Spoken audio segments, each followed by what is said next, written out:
Arrancó. Buenos días, mi nombre es Manuela Mancilla, residente de cardiología del servicio del Hospital Militar Central.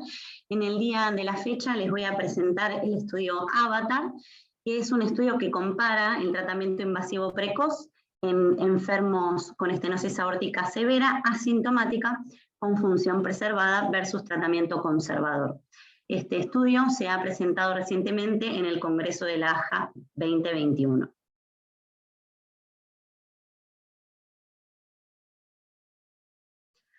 Como bien conocemos, el reemplazo valvular aórtico es la opción en los pacientes con estenosis aórtica severa, sintomática, ya que mejora los síntomas, la función sistólica del ventrículo izquierdo y la supervivencia. Sin embargo, existen algunos puntos que siguen siendo controvertidos en cuanto a la resolución de esta estenosis aórtica, como el modo de reemplazo valvular. A la hora de elegir el modo, hay controversias todavía en cuanto al tratamiento quirúrgico o tratamiento percutáneo. Y también el tiempo en el cual intervenir. En esto es que nos vamos a centrar el día de hoy con respecto al trabajo que vamos a presentar. La experiencia acumulada es que existen datos retrospectivos y observacionales en cuanto a la cirugía del reemplazo valvular aórtico de manera electiva, que podría conducir con un resultado favorable en comparación a la cirugía cardíaca.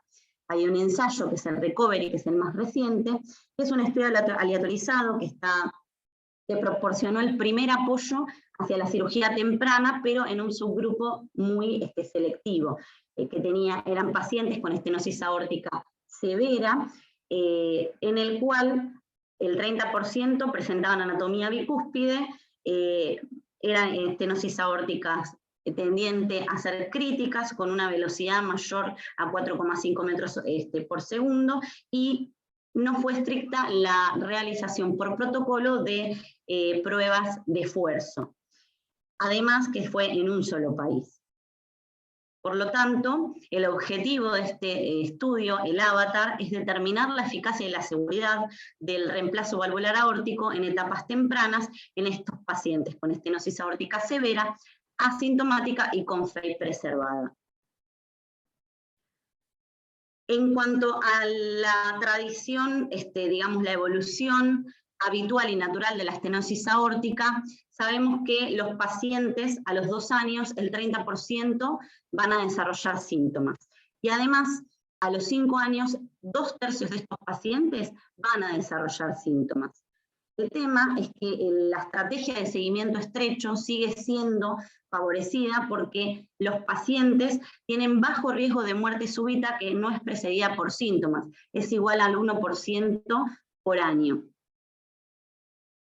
¿Qué es lo que nos recomiendan las guías en la actualidad? Tenemos el consenso de valvulopatías de la Sociedad Argentina de Cardiología del año 2015, que lo que dice que respecto a los pacientes asintomáticos, primero que no hay evidencia, por lo tanto que debe hacerse el seguimiento estrecho para la detección de los síntomas de manera precoz.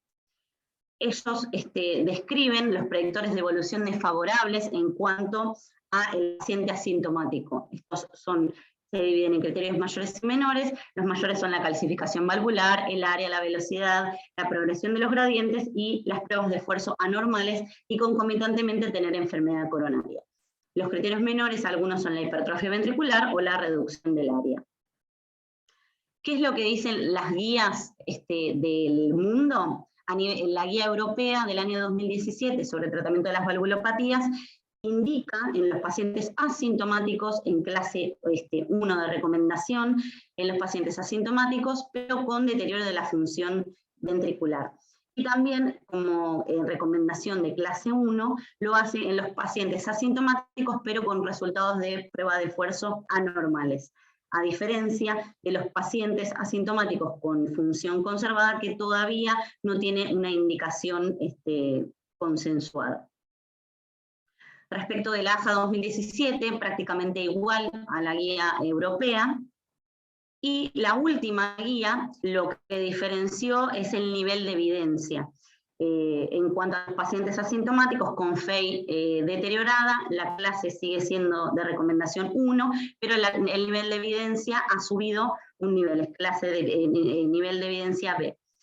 Esa es la diferencia con la guía del año 2017. Con respecto al paciente asintomático con FEI conservada y una prueba normal del ejercicio, la indicación sigue siendo 2B y en cuanto a los parámetros de severidad que previamente mencionamos. Con respecto al diseño del estudio, es un estudio intervencionista, multicéntrico, prospectivo, randomizado, controlado por paralelo, abierto, que se realizó en 7 países de Europa, con fecha de inicio en junio del 2015 y fecha de finalización en mayo del 2021, con una mediana de seguimiento de 32 meses. Las características del estudio fueron 197 pacientes elegidos, los cuales, por criterios de exclusión, fueron randomizados 157, de los cuales de manera aleatoria 79 fueron enrolados para el tratamiento conservador y 78 para el grupo de cirugía. Estos fueron 72 los que realizaron la cirugía, ya que 6 pacientes no recibieron esta intervención. 53 de los pacientes recibió válvula mecánica y el 47% de los pacientes recibió prótesis biológica. Con respecto a las características de la población, estuvo la verdad que bien balanceado, en pacientes tenían una media de edad de 67 años, predominio de sexo masculino, con STS bajos en promedio, y una prevalencia en el grupo del tratamiento conservador de diabetes y de enfermedad coronaria. También respecto a los parámetros ecocardiográficos de las características de la población, todos los pacientes presentaban función conservada y también criterios de severidad de la válvula aórtica. En cuanto a la anatomía de estos pacientes, tenían 22 pacientes tenían válvula aórtica bicúspide, estenosis aórtica degenerativa presentaba la mayoría de los pacientes y la valvulopatía reumática solo el 1,3%. Esto es a diferencia del grupo de población que se estudió en el estudio Recovery. Con respecto a los criterios de elegibilidad, tenemos criterios de inclusión, que fue ambos sexos, mayor o igual a 18 años, criterios ecográficos de severidad, síntomas reportados y la puntuación del STS menor a 8%.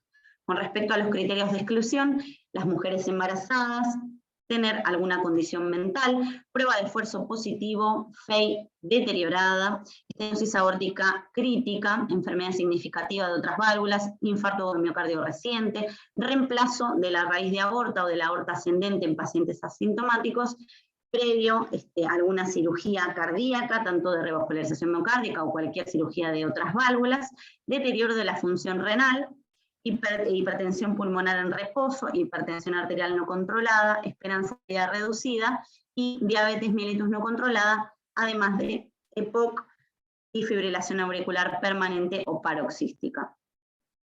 Con respecto a los objetivos, el punto final primario fue un combinado de muerte por todas las causas y el compuesto MACE.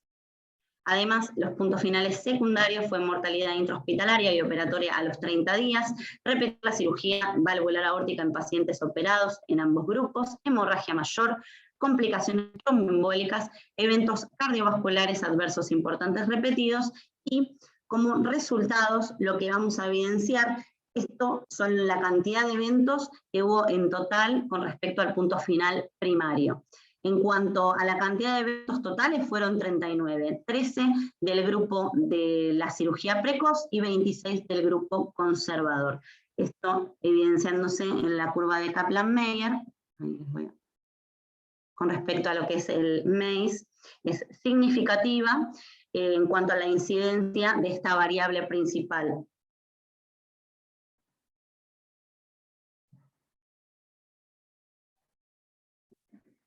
Con una P significativa de 0,021 y de 0,013 en cuanto a lo que es la muerte por todas las causas y las hospitalizaciones. Con respecto al componente de punto final secundario, la verdad que no hubo evidencias significativas estadísticamente en cuanto a los criterios secundarios.